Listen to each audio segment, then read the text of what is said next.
ಬರತ್ತಮ್ಮ, ಅಪ್ಪಂಗೆ ಇವತ್ತೆ ಪ್ರಜ್ಞೆ ಬರುತ್ತೆ. ನೀನೇನ್ ಗಾಬರಿ ಆಗ್ಬೇಡಮ್ಮ. ನಾನಿದ್ದೀನಲ್ಲ, ಅಪ್ಪಂಗೆ ನಾನು ಬ್ಲಡ್ ಕೊಡ್ತೀನಲ್ಲ, ಅಪ್ಪನ್ನ ಕಾಪಾಡ್ಕೋತೀನಲ್ವಾ. ನೀನ್ ಧೈರ್ಯವಾಗಿರಮ್ಮ. ಬ್ಲಡ್ ಯಾಕೆ ಕೊಡ್ಬೇಕಮ್ಮ? ಅರ್ಜೆಂಟ್ ಆಗಿ ಅಪ್ಪಂಗೆ ಬ್ಲಡ್ ಕೊಡ್ಬೇಕು ಅಂತ ಹಾಸ್ಪಿಟ್ಲಿಂದ ನನಗೆ ಫೋನ್ ಬಂದಿತ್ತಮ್ಮ, ಅದಕ್ಕೆ ಬಂದೆ. ಹೌದಾ? ಮತ್ತೆ ಈ ವಿಷಯ ನನ್ಗೆ ಯಾರು ಹೇಳಲೇ ಇಲ್ವಲ್ಲ. ಅಲ್ಲಿ ನೋಡು, ಡಾಕ್ಟ್ರು ಬರ್ತಾ ಇದ್ದಾರೆ. ಕೂತ್ಕೋ. ನಮಸ್ಕಾರ ಡಾಕ್ಟರ್. ನಮಸ್ತೆ ನಮ್ಮ. ನಾನು ಆನಂದ್ ಗಜಪತಿ ವರ್ಮಾ ಅವ್ರ ಸೊಸೆ. ನೀವೇನಾ ಫೋನ್ ಮಾಡಿದ್ದು? ಹೌದು ಡಾಕ್ಟರ್. ಅಪ್ಪಂಗೀಗ ಬ್ಲಡ್ ಕೊಡ್ಬೇಕಂತಲ್ಲ, ಅಪ್ಪಂದು ನಂದು ಸೇಮ್ ಬ್ಲಡ್ ಗ್ರೂಪ್. ಅಪ್ಪಂಗೆ ನಾನೇ ಬ್ಲಡ್ ಕೊಡ್ತೀನಿ. ನಿಮ್ ತಂದೆಗೆ ಬ್ಲಡ್ ಕೊಡ್ಬೇಕು ಅಂತ ನಿನ್ಗೆ ಯಾರು ಹೇಳಿದ್ರಮ್ಮ? ಯಾರೋ ಗೊತ್ತಿಲ್ಲ ಡಾಕ್ಟರ್, ಹಾಸ್ಪಿಟ್ಲಿಂದ ಫೋನ್ ಮಾಡಿ ಹೇಳಿದ್ರು. ಬೇಗ ಬ್ಲಡ್ ಕೊಡದೇ ಇದ್ರೆ ಅವ್ರ ಪ್ರಾಣಕ್ಕೆ ಅಪಾಯ ಇದೆ ಅಂತ ಹೇಳಿದ್ರು. ಅಂಥದ್ದೆಲ್ಲ ಏನಿಲ್ಲಮ್ಮ, ಅವರಿಗೆ ಬ್ಲಡ್ ಕೊಡೋ ಅವಶ್ಯಕತೆ ಇಲ್ಲ. ನಿಜ ಅಂದ್ರೆ ಅವ್ರ ಪರಿಸ್ಥಿತಿ ನಿನ್ನೆಗಿಂತ ಇವತ್ತು ತುಂಬ ಚೆನ್ನಾಗೇ ಇದೆ. ಅವರು ಮೆಡಿಸಿನ್ಸ್ಗೂ ಚೆನ್ನಾಗಿ ರೆಸ್ಪಾಂಡ್ ಆಗ್ತಿದ್ದಾರೆ. ನನಗನ್ಸುತ್ತೆ ಇವನಿಂಗೆ ಪೂರ್ತಿ ಪ್ರಜ್ಞೆ ಬರೋ ಸಾಧ್ಯತೆ ಇದೆ.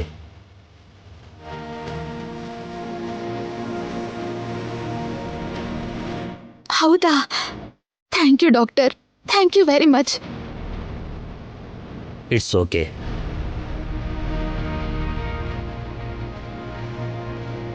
ಹೋಗ್ಲಿ ಬಿಡಮ್ಮ, ಗಂಡಾಂತರ ಕಳೀತು. ಎಲ್ಲದಕ್ಕೂ ನನ್ ಕೃಷ್ಣ ಇದ್ದಾನೆ.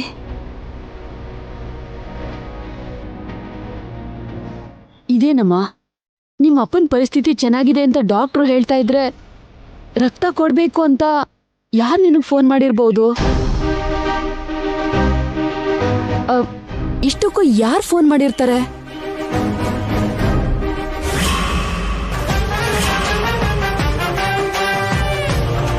ಅರ್ಥ ಆಯ್ತಮ್ಮ, ಯಾರು ಫೋನ್ ಮಾಡಿದ್ರು, ಯಾಕೆ ಫೋನ್ ಮಾಡಿದ್ರು ಅಂತ ನಂಗೆ ಅರ್ಥ ಆಯ್ತು. ಯಾರು ಫೋನ್ ಮಾಡಿದ್ದು? ಯಾಕೆ ಮಾಡಿರ್ತಾರೆ? ಅಂದ್ರೆ ಅದು ಯಾವುದೋ ಪೇಷಂಟ್ಗೆ ಬ್ಲಡ್ ಬೇಕಾಗಿರತ್ತೆ. ಅವ್ರ ಕಡೆಯವ್ರಿಗೆ ಫೋನ್ ಮಾಡಕ್ ಹೋಗಿ ಏನೋ ಮಿಸ್ ಆಗಿ ನನಗ್ ಫೋನ್ ಮಾಡಿರ್ತಾರೆ ಅಷ್ಟೇ. ಒಂದ್ ರೀತಿಲಿ ಆ ಫೋನ್ ಬಂದಿದ್ದು ನಂಗೆ ಒಳ್ಳೇದೇ ಆಯ್ತಮ್ಮ. ನಾನು ತಕ್ಷಣ ಹಾಸ್ಪಿಟ್ಲಿಗೆ ಬಂದು ಅಪ್ಪನ್ ನೋಡಕ್ಕಾಯ್ತು.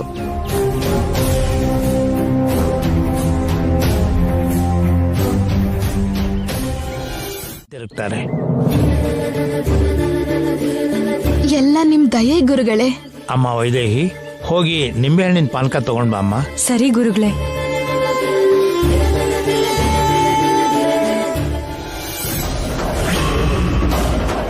ಅಕ್ಕ, ನನ್ನ ಮನೆಯಿಂದ ಹೊರಗಡೆ ಕಳ್ಸೋದಿಕ್ಕೋಸ್ಕರ ನರ್ಸ್ ಹತ್ರ ನೀನೇ ಫೋನ್ ಮಾಡಿಸಿದ್ದು ಅಂತ ನಂಗೆ ಅರ್ಥ ಆಯ್ತು.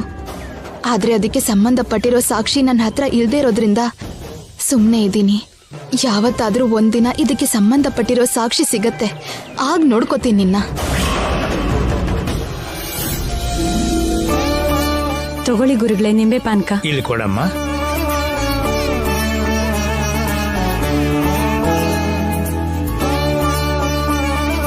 ಅಮ್ಮ ಶ್ಯಾಮ, ಅತ್ಯಂತ ಕಷ್ಟವಾಗಿರೋ ಈ ವ್ರತನ ಒಂದು ಹನಿ ನೀರು ಕೂಡ ಕುಡಿದೆ ಕಟ್ಟು ಉಪವಾಸದಿಂದ ನೇಮ ನಿಷ್ಠೆಯಿಂದ ನಿರ್ವಿಘ್ನವಾಗಿ ಪೂರ್ತಿ ಮಾಡಿ ನಿನ್ನ ಗಂಡನಿಗಿರೋ ಕೇಳನ್ನ ತೊಲಗೋ ಹಾಗೆ ಮಾಡಿದೀಯ.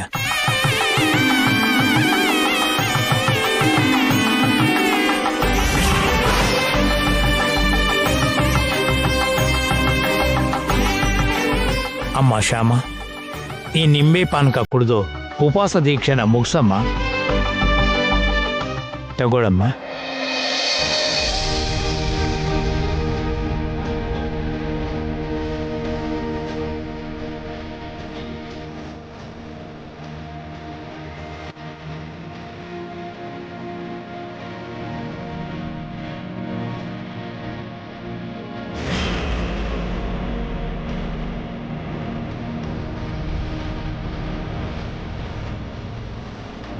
ಅಮ್ಮ ವಸಂತ, ನಿನ್ನ ಸೊಸೆ ಮಾಡಿರೋ ಈ ವಟ ಸಾವಿತ್ರಿ ವೃತ್ತದಿಂದ ನಿನ್ನ ಕಿರಿ ಮಗನಿಗಿದ್ದ ಕೇಳು ಪೂರ್ತಿಯಾಗಿ ದೂರ ಆಗಿದೆಯಮ್ಮ.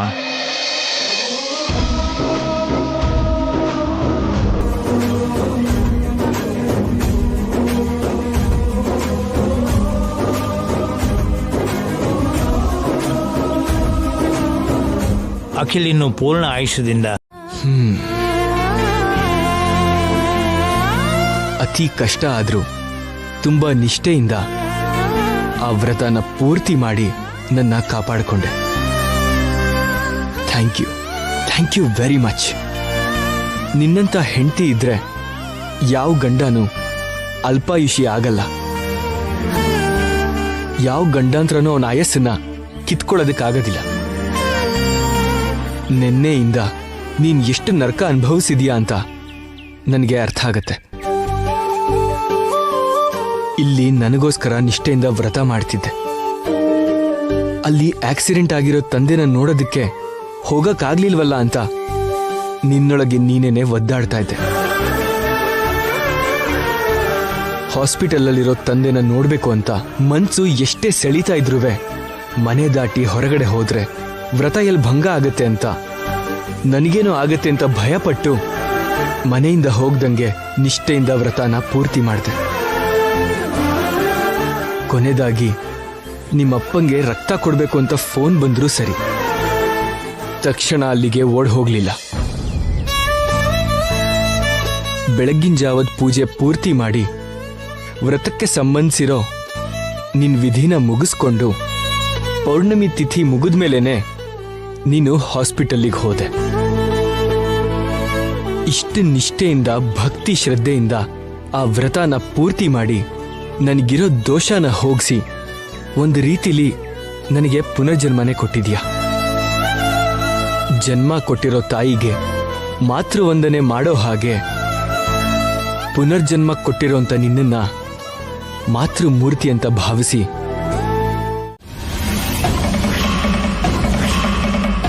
ಏನಕ್ಕ ಅಷ್ಟು ಶಾಕ್ ಆದ್ರಿ? ಫ್ಲೋರ್ ಮೇಲೆ ಲಿಕ್ವಿಡ್ ಹಾಕಿ ನನ್ನ ಕೆಳಗ್ ಬೀಳಿಸಿ ನಾನು ಹಾಸ್ಪಿಟ್ಲಿಗೆ ಹೋಗೋ ಹಾಗೆ ಮಾಡ್ಬೇಕು ಅನ್ಕೊಂಡ್ರಾ? ಮನೆ ಬಿಟ್ಟು ಹಾಸ್ಪಿಟ್ಲಿಗೆ ಹೋದ್ರೆ ವ್ರತ ಭಂಗ ಆಗತ್ತೆ ಅಂತ ಆಸೆ ಪಟ್ರಿ ಅಲ್ವಾ? ನಿಮ್ ಆಸೆ ನಿರಾಸೆ ಆಗಿದ್ದಕ್ಕೆ ಶಾಕ್ ಆಗ್ತಿದ್ಯಾ? ನರ್ಸ್ ಫೋನ್ ಮಾಡೋ ಹಾಗೆ ನೀವೇ ಫೋನ್ ಮಾಡಿ ನಮ್ಮ ಅಪ್ಪಂಗೆ ಬ್ಲಡ್ ಕೊಡ್ಬೇಕು ಅಂತ ಹೇಳಿ ನನ್ನ ಹಾಸ್ಪಿಟ್ಲಿಗೆ ಹೋಗೋ ಹಾಗೆ ಮಾಡಿ ವ್ರತ ಭಂಗ ಮಾಡಿಸ್ಬೇಕು ಅಂತ ಆಸೆ ಪಟ್ರಿ ಅಲ್ವಾ? ಆ ಆಸೆನೂ ನಿರಾಸೆ ಆಗಿದ್ದಕ್ಕೆ ಶಾಕ್ ಆಗ್ತಿದ್ಯಾ? ನನ್ನ ಅನುಮಾನ ನಂಗೆ ಹಾಗೆ ವಾಂತಿ ಆಗೋಕ್ಕೂ ಕೂಡ ನೀವೇ ಏನಾದ್ರೂ ಮಾಡಿರ್ತೀರ. ಹಾಗೆ ನಂಗೆ ವಾಂತಿ ಆದ್ರೆ ನಾನು ನೀರ್ ಕುಡ್ದೇ ಕುಡಿತೀನಿ. ವ್ರತ ಭಂಗ ಆಗತ್ತೆ ಅಂತ ಪ್ಲಾನ್ ಮಾಡಿರ್ತೀಯ. ಆ ಪ್ಲಾನು ಫ್ಲಾಪ್ ಆಗಿದ್ದಕ್ಕೆ ಶಾಕ್ ಆಗ್ತಿದ್ಯಾ? ವಟ ಸಾವಿತ್ರಿ ವ್ರತನ ತಡೆಯೋದಿಕ್ಕೆ ನೀವೆಷ್ಟು ಪ್ಲಾನ್ ಮಾಡಿದ್ರು ನಾನು ನಿಯಮ ನಿಷ್ಠೆಯಿಂದ ಭಕ್ತಿ ಶ್ರದ್ಧೆಯಿಂದ ಆ ವ್ರತನ ಸರಿಯಾದ ರೀತಿಯಲ್ಲಿ ಪೂರ್ತಿ ಮಾಡಿದೆ. ಇನ್ ಯಾವತ್ತೂ ಈ ತರ ಹುಚ್ಚುಚ್ಚು ಪ್ರಯತ್ನ ಮಾಡಿ ಹೀಗೆ ಕೆಟ್ಟದ್ ಮಾಡಕ್ ನೋಡ್ಬೇಡಿ. ಹಾಗ್ ಮಾಡಿದ್ರೆ ನೀವೇ ಏಟ್ ತಿಂತೀರಾ. ಏನೇ ಏಟ್ ತಿನ್ನೋದು?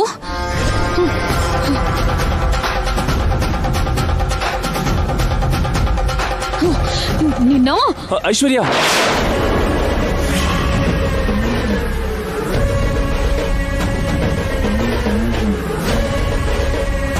ಏನಾಯ್ತು ಐಶ್ವರ್ಯ? ಯಾಕದನ್ನ ಹಾಕಿ ತಗೊಂಡಿದ್ದೆ? ಲೇಟ್ ಆಗಿದ್ರೆ ತಲೆ ಚೂರ್ ಮಾಡ್ತಿದ್ದೆ. ತಲೆಗೆ ಹೊಡಿತಾ ಇದೀಯಾ? ಏನ್ ಮಾತಾಡ್ತಾ ಇದೀಯ ಐಶ್ವರ್ಯ ನೀನು? ಸರಿಯಾಗಿ ಮಾತಾಡ್ತಿದ್ದೀನಿ, ಅರ್ಥ ಆಗ್ತಿಲ್ವಾ? ಐಶ್ವರ್ಯ, ಈಗೀಗ ನಿನ್ ವರ್ತನೆಯಲ್ಲಿ ವ್ಯತ್ಯಾಸ ಆಗ್ತಿದೆ ಅಂತ ತುಂಬಾ ಸಲ ಹೇಳಿದ್ದೀನಿ, ಆದ್ರೂ ನೀನ್ ಅರ್ಥ ಮಾಡ್ಕೋತಿಲ್ಲ. ನನ್ ಮಾತು ಕೇಳು, ಒಂದ್ಸಲ ಡಾಕ್ಟರ್ ಹತ್ರ ಹೋಗಿ. ಬೇಕಾಗಿಲ್ಲ. I am perfectly all right. ನನ್ ವರ್ತನೆಯಲ್ಲಿ ವ್ಯತ್ಯಾಸ ಇದೆ ಅಂತ ನಿನಗೆ ಪದೇ ಪದೇ ಅನ್ಸ್ತಾ ಇದೆ ಅಂದ್ರೆ ನಿನ್ನಲ್ಲೇ ಏನೋ ವ್ಯತ್ಯಾಸ ಆಗಿರ್ಬೇಕು. ನೀನೇ ಹೋಗಿ ಡಾಕ್ಟರ್ಗೆ ತೋರಿಸ್ಕೊ. ಹೋಗು. ಬಾರೋ ಬಾರೋ ಬೆಳದಿಂಗಳನು ಚೆಲ್ಲುತ್ತ ಬಾರೋ, ಹೊನ್ನ ಜಾಜಿ ಬಾರೆ ಪರಿಮಳವ ತಂದಿಲ್ಲಿ ತೋರೆ ಕಳವಳ ಪಡುವ ಈ ಕಂಗಳಿಗೆ ನಿದಿರೆಯ ನೀಡುವ ಜೋಗುಳ ನೀವೇ ಮೌನದ ಸೊಗವೀವ ಮಮತೆಯು ನೀವೇನೆ ಸಲುತ್ತಿರೆ ಈ ಸ್ಪರ್ಶ ಇರದಲ್ಲರೋವೆ ಚಂದಮಾಮ ಬಾರೋ ಬಾಯಲ್ಲಿ ಬಾರೋ ಬಾರೋ ಬೆಳದಿಂಗಳನ್ನು ಚೆಲ್ಲುತ್ತ ಬಾರೋ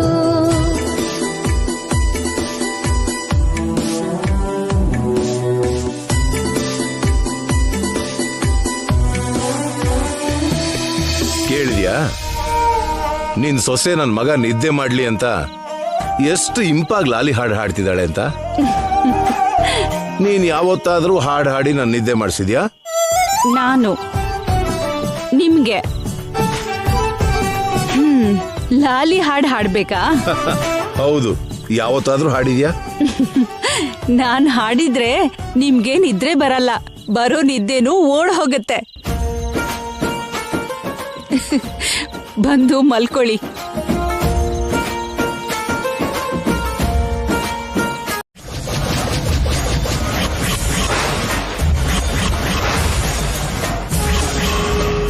ನಿನ್ನ ಪ್ರಶಾಂತವಾದ ಮನಃಶಾಂತಿನ ನೆಲಕ್ಕೆ ಹಾಕಿದೀಯಾ. ಒಂದೇ ಮಾತಲ್ಲಿ ಹೇಳಬೇಕು ಅಂದ್ರೆ ಸುಖ ಸಂತೋಷದಿಂದ ಇರಬೇಕಾದ ನಿನ್ನ ಭವಿಷ್ಯನ ಹಾಳು ಮಾಡಿಕೊಂಡೆ. ಮನುಷ್ಯಂಗೆ ಅತ್ಯಂತ ಅವಶ್ಯವಾದ ಮನಃಶಾಂತಿಯನ್ನ ಕಳ್ಕೊಂಡೆ. ಕಷ್ಟ ಮುಗಿದಿದೆ ಅಂತ ಸಂತೋಷ ಪಡ್ತಿದೆಯೇನೋ, ಆದ್ರೆ ಹೊಸ ಕಷ್ಟ ಬೆನ್ನ ಹಿಂದೆ ಕಾಯ್ತಾನೆ ಇದೆ ತಾಯೇ.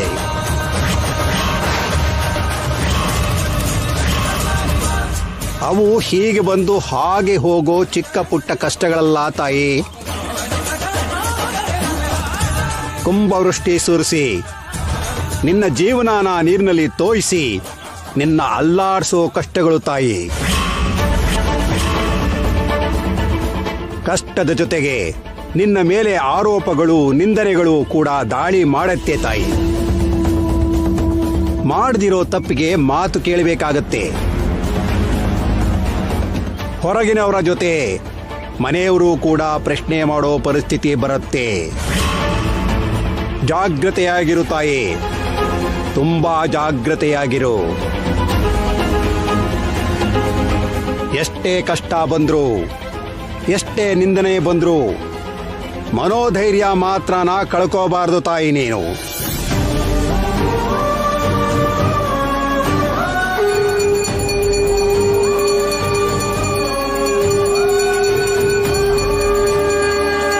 ಕುಂಭವೃಷ್ಟಿ ಸುರಿಸಿ ನಿನ್ನ ಜೀವನಾನ ನೀರಿನಲ್ಲಿ ತೋಯಿಸಿ ನಿನ್ನ ಅಲ್ಲಾಡಿಸೋ ಕಷ್ಟಗಳು ತಾಯಿ.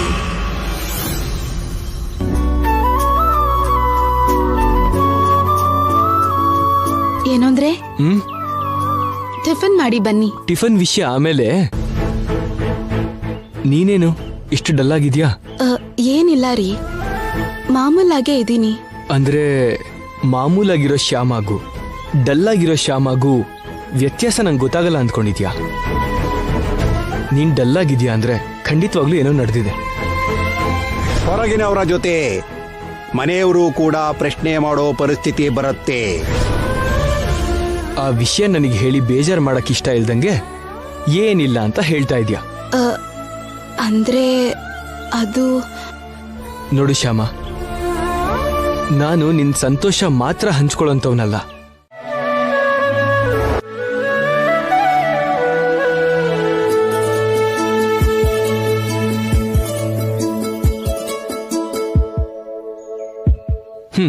ತಗೋ, ಈ ಪೇಪರ್ ಮೇಲೆ ನಾನು ಯಾವ ಕಲರ್ ಅಂದ್ಕೊಂಡಿದ್ದೀನೋ ಅದನ್ನ ಬರ್ದಿದ್ದೀನಿ.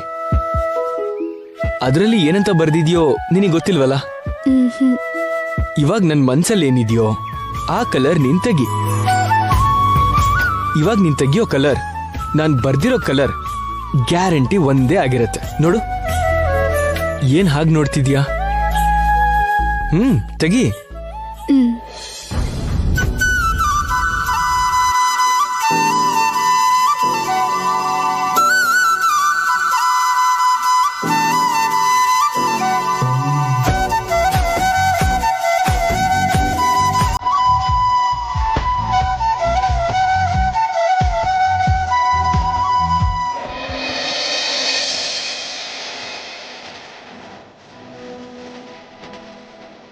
ಎಸ್, ಕರೆಕ್ಟಾಗಿ ನಾನು ನನ್ನ ಮನಸ್ಸಲ್ಲಿ ಏನು ಅಂದ್ಕೊಂಡಿದ್ನೋ ನೀನು ಅದೇ ಕಲರ್ ಸೂಟ್ ತೆಗ್ದಿದ್ಯಾ. ಬೇಕಾದರೆ ಆ ಪೇಪರ್ ನೋಡು.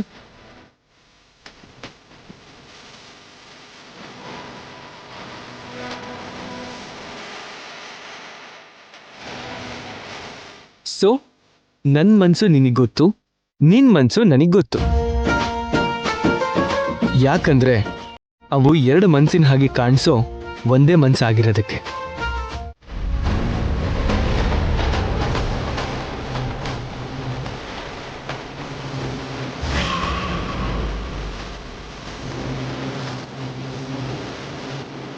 ಏನು ಎಲ್ಲರೂ ಹೀಗಿದ್ದೀರಾ? ನಿನಗೋಸ್ಕರನೇ ಕಾಯ್ತಾ ಇದ್ವಿ. ಎಲ್ಲಿಗೆ ಹೋಗಿದ್ದೆ? ಮನೇಲಿ ಯಾರಿಗೂ ಹೇಳ್ದೆ ಎಲ್ಲಿ ಹೋಗಿದ್ದೆ? ನೀನ್ ಎಲ್ಲಿಗೆ ಹೋಗಿದ್ಯೋ ಅಂತ ಗೊತ್ತಿಲ್ದೆ ನಾವೆಲ್ಲ ಎಷ್ಟು ಟೆನ್ಷನ್ ಮಾಡ್ಕೊಂಡ್ವಿ ಗೊತ್ತಾ?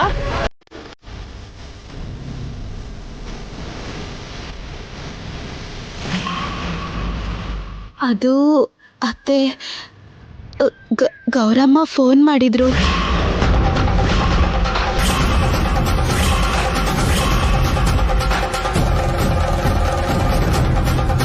ಏನು? ಗೌರಮ್ಮ ಫೋನ್ ಮಾಡಿದ್ಲಾ? ಹೌದು ಮಾವ, ಫೋನ್ ಮಾಡಿದ್ರು. ರೂಪರಾಣಿ ವಿಷ ಕುಡ್ದಿದ್ದಾಳೆ ಅಂತ ಫೋನ್ ಮಾಡಿದ್ರು.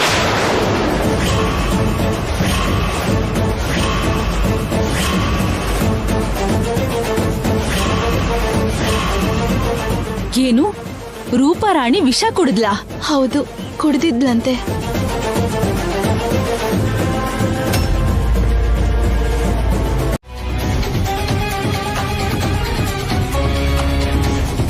ನನ್ನ ಅತ್ತೆಗೆ ಇಷ್ಟ ಇಲ್ದಿರೋ ಕೆಲ್ಸ ನಾನು ಯಾವುದು ಮಾಡಲ್ಲ ಅಂತ ಹೇಳ್ದೆ.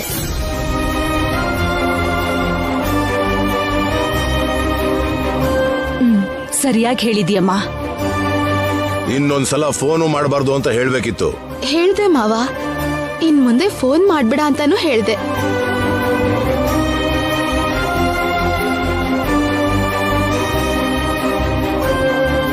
ಹೋಗ್ಲಿ ಬಿಡಮ್ಮ, ಇನ್ ಮುಂದೆ ಆ ಗೌರವನ್ ಬಗ್ಗೆ, ಆ ರೂಪರಾಣಿ ಬಗ್ಗೆ ಏನು ಯೋಚನೆ ಮಾಡ್ಬೇಡ. ನಿನ್ ಬಗ್ಗೆ, ನಿನ್ ಜೀವನದ ಬಗ್ಗೆ, ನಿನ್ ಕೆರಿಯರ್ ಬಗ್ಗೆ ಮಾತ್ರ ಯೋಚನೆ ಮಾಡು. ಸರಿ ಮಾವ. ಹೋಗಮ್ಮ, ಒಳಗಡೆ ಹೋಗು.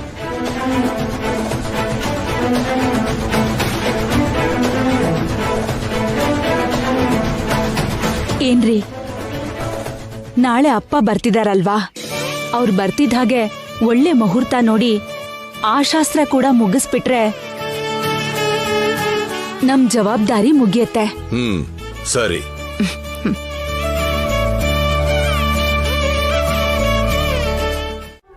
ಹೌದಾ?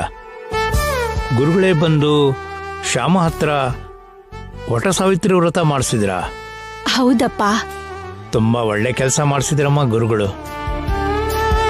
ಆ ಕಾಲದಲ್ಲಿ ಸಾವಿತ್ರಿ ತನ್ನ ಗಂಡನ್ನ ಕಾಪಾಡ್ಕೊಂಡ ಹಾಗೆ ಶ್ಯಾಮ ಕೂಡ ಕಾಪಾಡ್ಕೊಂಡ್ಲು ಅಂತಂದಾಗಾಯ್ತು. ಹೌದು ಮಾವ, ತುಂಬಾ ಕಷ್ಟಪಟ್ಟು ನಿಷ್ಠೆಯಿಂದ ವ್ರತ ಪೂರ್ತಿ ಮಾಡಿದಾಳೆ. ತುಂಬಾ ಸಂತೋಷ ಅಳಿ. ಅಂದ್ರೆ ಶ್ಯಾಮ ಎಲ್ಲಿ? ಶ್ಯಾಮ ಅವ್ರ ತಂದೆಗೆ ಆಕ್ಸಿಡೆಂಟ್ ಆಗಿದೆ ಮಾವ. ಅಯ್ಯೋ ಪಾಪ, ಹೇಗಿದ್ದಾರೆ ಅವ್ರೀಗ? ಬೆಳಗ್ಗೆ ಹೋಗಿ ನೋಡ್ಕೊಂಡು ಬಂದ್ವಿ ಮಾವನವ್ರೆ. ಪರವಾಗಿಲ್ಲ, ಚೆನ್ನಾಗಿದ್ದಾರೆ. ಇವತ್ತು ಅವ್ರನ್ನ ಡಿಸ್ಚಾರ್ಜ್ ಮಾಡ್ತಾರೆ. ಶ್ಯಾಮ ಮತ್ತೆ ಅಖಿಲ್ ಅವ್ರನ್ನ ಬಿಟ್ಟು ಬರೋಕೆ ಅವ್ರ ಊರಿಗೆ ಹೋಗಿದ್ದಾರೆ. ಸಂಜೆ ಹೊತ್ತಿಗೆ ಬಂದ್ಬಿಡ್ತಾರೆ. ಅವ್ರು ಬರ್ತಿದ್ದ ಹಾಗೆ ಅವ್ರ ಶೋಭನಕ್ಕೆ ಏರ್ಪಾಡ್ ಮಾಡ್ಬೇಕು ಅಪ್ಪ. ಅದಕ್ಕೆ ಒಳ್ಳೆ ಮುಹೂರ್ತ ನೋಡಿ.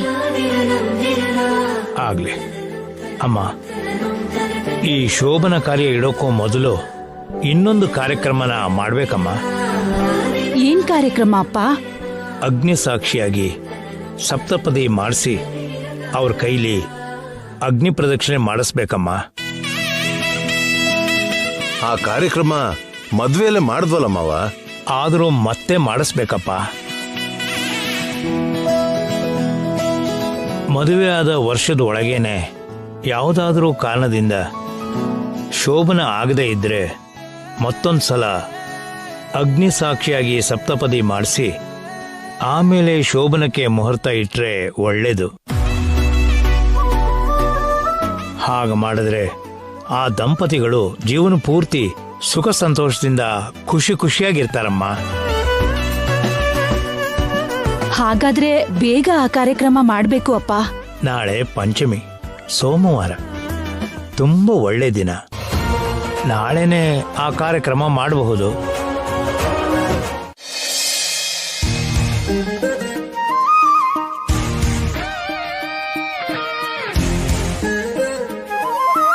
ಥ್ಯಾಂಕ್ ಯು ಚಿಕ್ಕಮ್ಮ. ನನ್ಗೆ ಥ್ಯಾಂಕ್ಸ್ ಹೇಳ್ಬಾರ್ದು. ಇನ್ನೇನ್ ಹೇಳ್ಬೇಕು? ನೀನೇನು ಹೇಳ್ಬೇಕಾಗಿಲ್ಲ. ಬೇಕಾದ್ರೆ ಒಂದು ಮುತ್ತು ಕೊಡ್ಬೋದು. ಓಕೆ.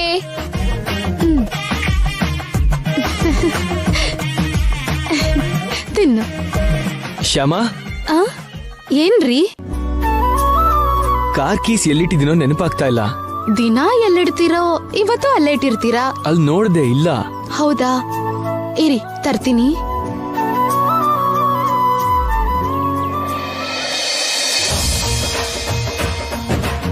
ಚಿಕ್ಕಪ್ಪ, ಟಿಫಿನ್ ಮಾಡ್ತೀಯಾ? ಬೇಡ ಕಣೋ, ನೀನ್ ತಿನ್ನು. ಏನೋ ಉಪ್ಮಾ ಚೆನ್ನಾಗಿದ್ಯಾ? ತಗೊಳ್ರಿ ಕಾರ್ಕಿ.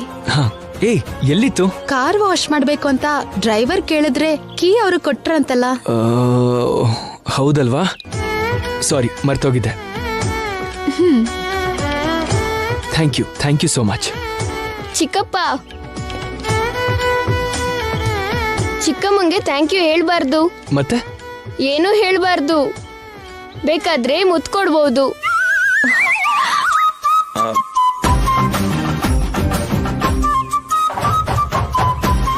ಇದು ನಿಜಾನ ಶ್ಯಾಮಾ? ಹೇಳು ಶ್ಯಾಮಾ, ಆ ಫೆಸಿಲಿಟಿ ಇದೆಯಾ ನನಗೆ?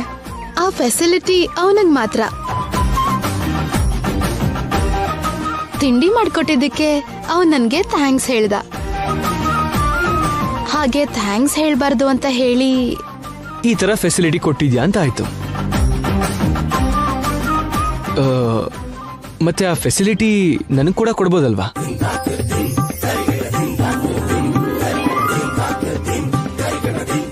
ಆಫೀಸಿಗೆ ಲೇಟ್ ಆಗ್ತಿದ್ರು ಏನ್ರಿ ನೀವು? ಜೊತೆಗೆ ಇವತ್ತೇನೋ ಮೀಟಿಂಗ್ ಇದೆ ಅಂತ ಕೂಡ ಹೇಳಿದ್ರಿ. ಹೊರಡಿ ಇವಾಗ, ಹೊರಡ್ರಿ. ಸರಿ, ಬಾಯ್.